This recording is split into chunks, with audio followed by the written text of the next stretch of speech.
तर Mumbai metro 2B च्या मार्गावर आता चाचणीला सुरुवात झालेली आहे। मुंबईकरांच्या सेवेत लवकरच ही मेट्रो धावणार आहे आणि त्याच संदर्भातली चाचणी आता घेण्यात येते आहे। हे दृश्य आपण पाहतो आहोत।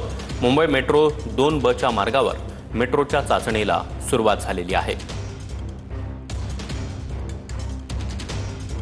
लवकरच मुंबईकरांच्या सेवेमध्ये ही मेट्रो येणार आहे। चेंबूर मानखुर्द मेट्रोची ट्रायल रन सध्या सुरू असल्याचे या दृश्यांमधून आपण पाहू शकतोय। मेट्रो 2B च्या मार्गावर या चाचणीला आता सुरुवात झाली आहे। या संदर्भात अधिक माहिती देण्यासाठी आमचे प्रतिनिधी गिरीश गायकवाड आपल्या सोबत आहेत। गिरीश, मुंबई मेट्रो 2B च्या चाचणीला सुरुवात। नक्कीच आपण पाहतोय या ठिकाणी सागर मेट्रो आलेली आहे आणि ते दृश्य आपण या ठिकाणी पाहतोय।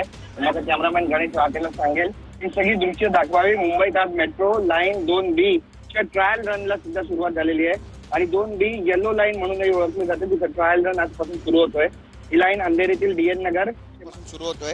ही लाईन अंधेरीतील DN नगर ते मानखुर्द ते मंडाळापर्यंत जोडली जाणार आहे आणि सुरुवातीला 5.3 किलोमीटरचा ट्रायल रन मंडाळा ते डायमंड गार्डन चेंबूर दरम्यान होतोय आणि त्याची ही सगळी दृश्य आपण या ठिकाणी पाहतोय। सागर या मार्गावर डिसेंबरपर्यंत काही भाग प्रवाशांसाठी सुद्धा सुरू करण्यात येणार आहे आणि ही मेट्रो लाईन पूर्व आणि पश्चिम उपनगरांना जोडणारी एक महत्त्वाची पायाभूत सुविधा ठरणार आहे। प्रवाशांना याचा मोठा लाभ होईल असे सुद्धा बोललं जाते। मुंबई शहरांच्या पायाभूत विकासात मेट्रोची भूमिका मोठी आहे आणि त्यामुळे लाईन 2B सुरू झाल्यानंतर प्रवाशांच्या ट्रॅफिकच्या समस्येतून सुटका कशा पद्धतीने होणार आहे हे पाहणं महत्त्वाचं ठरणार आहे। बघा, सुसज्ज असं मेट्रो स्टेशन आपल्याला या ठिकाणी पाहायला मिळतोय।